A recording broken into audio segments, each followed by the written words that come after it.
Hey y'all, I want to do a quick emergency episode of the Student Loan Planner podcast to talk about something that is very concerning, which is the potential overhaul of the student loan system that the House GOP is proposing.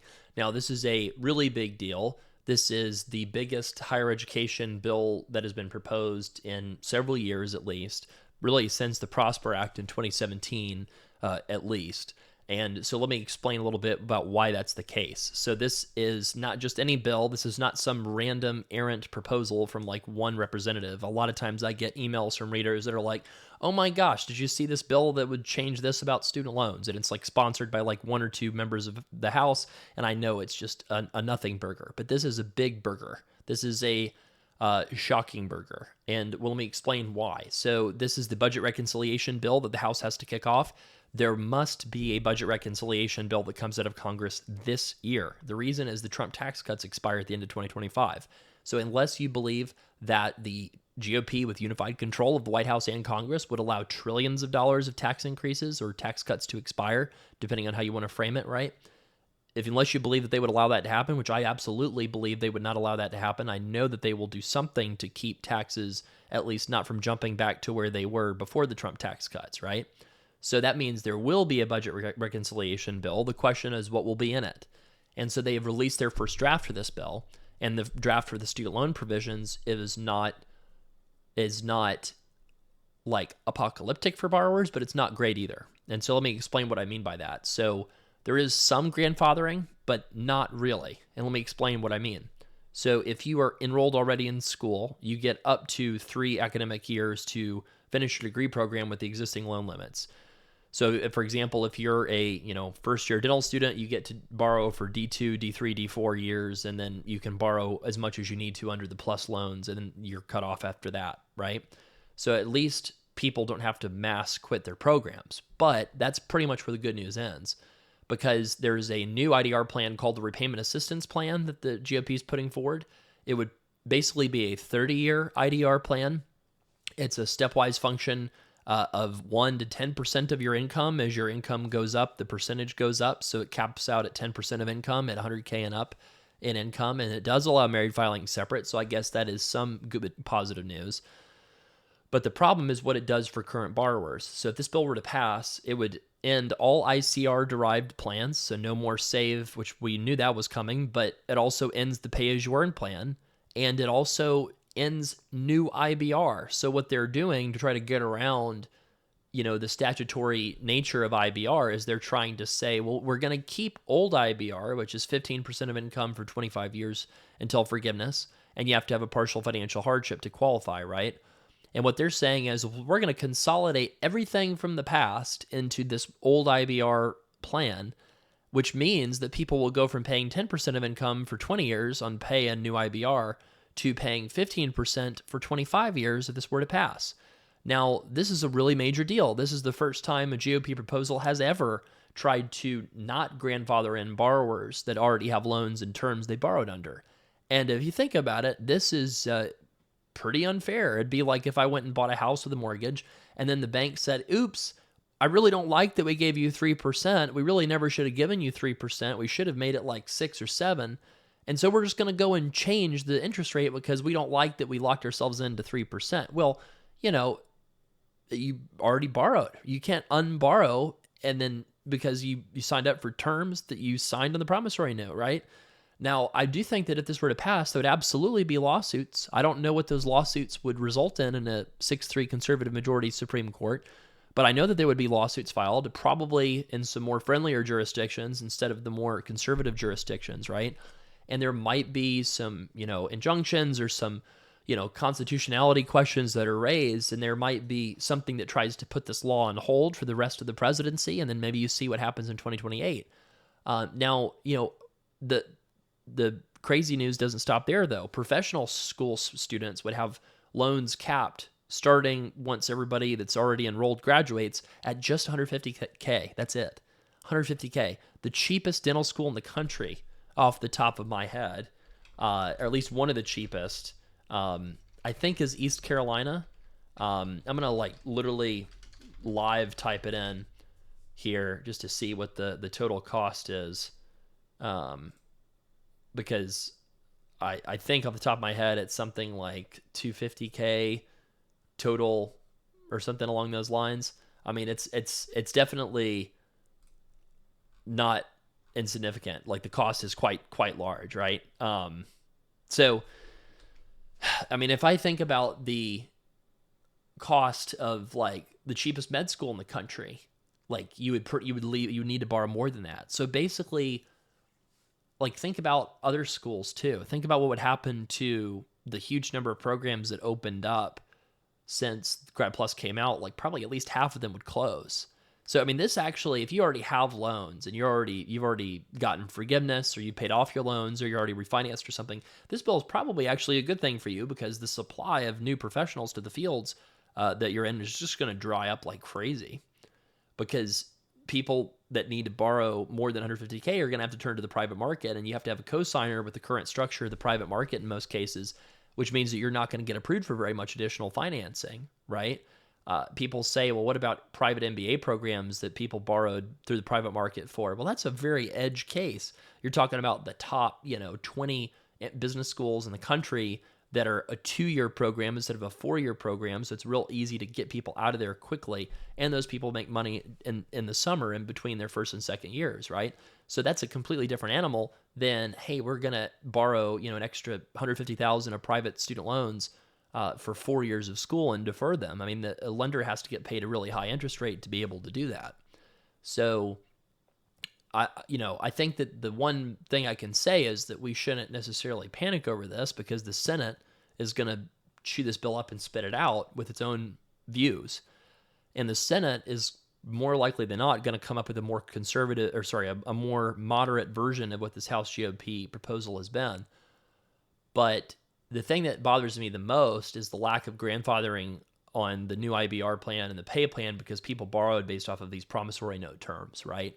This is something, you might be able to logically make an argument that the pay plan was, an executive action, and therefore, it's something that Congress could say, hey, just kidding, that's not allowed because it's an executive action. That shouldn't be considered a promise from Congress. But the new IBR plan is in statute. It's literally promising it. It's not an executive action. It's not a regulation. It was passed with 60 votes in the Senate over a filibuster. Now, part of me wonders, well, the House can propose whatever it wants. Will the Senate parliamentarian agree to everything that needs to happen for a bill to go through budget reconciliation? So you have to have very limited stuff that's affected for something to pass through budget reconciliation. So the House can propose whatever it wants. It has to pass the Senate and has to pass the filibuster rules. And that's usually how stuff happens with the Senate is, the House passes all kinds of stuff, and the Senate is where the sausage really gets made, because it's got to fit into whatever the parliamentarian's definition of something that can bypass those filibuster rules. And to me, wholesale changing an existing loan program for people who already took out the loans that also passed with 60 votes in the Senate back during the Affordable Care Act era, that is not at all something that should fit in a budget reconciliation. That's wholesale changing a program, which you're supposed to have 60 votes in the Senate to do. Now, the other thing is, this reform proposal is not really a reform proposal. They're saying they're simplifying things. All they're doing is kicking the can down the road till the Democrats have power. And the reason there is, if you pass something as a purely party line vote like this to limit loan limits down to what they were in like the 90s, and, dramatically make these loan programs less generous, then the next time the Democrats have the power, which at some point they will, and you've already set this precedent that you can go back and change promissory notes to make them different than what people signed, then Democrats could just come in and just say, hey, let's just have all the loans be gone. Poof, right? We're just going to make a loan that's, 2% of income for 5 years, and then it's gone, right? Now, they might have to do pay-fors. They might have to pass CBO scoring. There might be some obstacles to that, but they could, because if Republicans are doing this, then Democrats could do whatever they want to do next time they have power. So I think that the overall math still would check out that I've told people on the podcast, which is if your debt to income ratio is over 2-to-1, you'd still go for forgiveness. If your debt to income ratio is below 1-to-1, then you'd still probably go for full loan payoff, unless you're doing like some edge case PSLF stuff. And if you're in between, you'd have a decision to make. If you're in between, you could say, well, I want to go ahead and pay back my loans now and refinance and get rid of them. That would potentially be a reasonable response if this were to pass. But at the same time, if it was me, if I had a really significant amount of debt, I think I'd probably want to see what I qualify for and probably maybe hedge my bets a little bit and try to hold off on making any decisions until we see, who wins the 2028 election, to be frank. That sounds kind of crazy, but it's like, what, 3.5 years away, give or take? It's not forever. It might be good to know what happened because this bill's not going to go into law until, end of the year. And so it's not going to really have a full effective date until like mid 2026. And then you have to see what happens in the midterm elections, and then you have to see what happens in the 2028 elections. I'll say that the Democrats, if they do take the House, would have a ton of negotiating leverage to change some of this stuff if they wanted to. So, I mean, this is really pretty intense, pretty crazy. I will say that I do think in the end, the grandfathering in of people on the new IBR plan will survive. I do think the loan limits that they're proposing are going to get raised a lot because professional schools are absolutely going to howl about this and lobby with every power that they have. And, this is going to be contingent upon what goes through the Senate, right? This is the first draft of the actual text we've seen. So this is the first time we've ever actually had the opportunity to see what are they actually thinking about doing. But my prediction is they're going to face a huge response from borrowers, from schools. That's going to be overwhelmingly negative. And you might say, well, why would they care? The tariff stuff, that got rolled back because people were really pissed off, full stop, right? They got a bunch of emails from wealthy constituents. A lot of people did from swing districts, a lot of senators did, and they were furious responses, and they backed off because at the end of the day, they do know that President Trump will not be running for a third term, even though, headlines notwithstanding. They all know that. The people in swing districts all know that. And they are politicians and want to keep their seats by and large, right? So I think that they understand that something, like putting loan limits in place might make a lot of sense. It might be very reasonable. But what they're doing in this case is to say, if you do 150K loan limits for professional school, only upper income and upper middle income families will be able to afford to send kids to be dentists and physicians and veterinarians.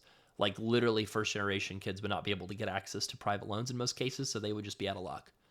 And that's a very high cost to implement on society in terms of like economic mobility. So do I think they're going to follow through with that? That's why I think that they'll probably bump up the professional loan limits in the Senate. So I would be even more shocked if they don't do that.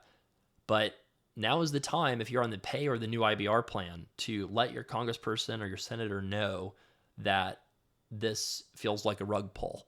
You borrowed a significant amount of student loans, and you borrowed with the contractual terms, and the contractual terms were that you would get access to the new IBR plan or the pay-as-you-earn plan, and that they're trying to change this midstream, which is no different than if a bank tried to change their interest rate mid-mortgage. And if you have a variable rate mortgage, then that's what you signed up for. But, if you borrowed especially based off of the IBR statute, those are the people with the strongest case. Definitely it's time to let your elected officials know how you feel about this, if you do want to let them know. And so the way to do that, you literally just Google, like I would Google U.S. Senators, North Carolina. That's where I'm at. And then you have people pop up, Ted Budd and Tom Tillis, right? And so, of the two, Ted Budd is a lot more conservative. Tom Tillis is a lot more kind of moderate, isn't up for re-election in 2026. So if I cared about this issue, if I was a borrower, I would then aggressively message, Senator Tillis, right? I'm just giving you an example so you can kind of think through this with your own strategy. Because my congressperson, I believe, I think she's a congressperson in like a Democrat plus 40 district. So that means that, of course, she's going to agree that this is not something that she wants to see pass. And so that's not going to really move the dial or make a big difference, right? But you better believe that anybody that's a senator in a swing state or purple state or even like a light red state or light blue state is going to care a whole lot about constituent feedback on bills like this, right? They're going to be really noticing what feedback people give. And to be honest, grandfathering in people on the new IBR plan is really a pretty minor change. If they want this bill to pass and survive legal challenges, they should make that change. Because, again, it's a basic, simple premise of like contract law, I would think, that if you borrowed based off of certain loan terms, you should get to keep them, particularly when those terms are written out in law. It would be kind of like Congress saying, well, we sold a bunch of Treasury notes at 6% interest or something, and we can go back and say, well, that's too much. We want to issue a bunch or reissue them at 4%. Well, you can't do that, right?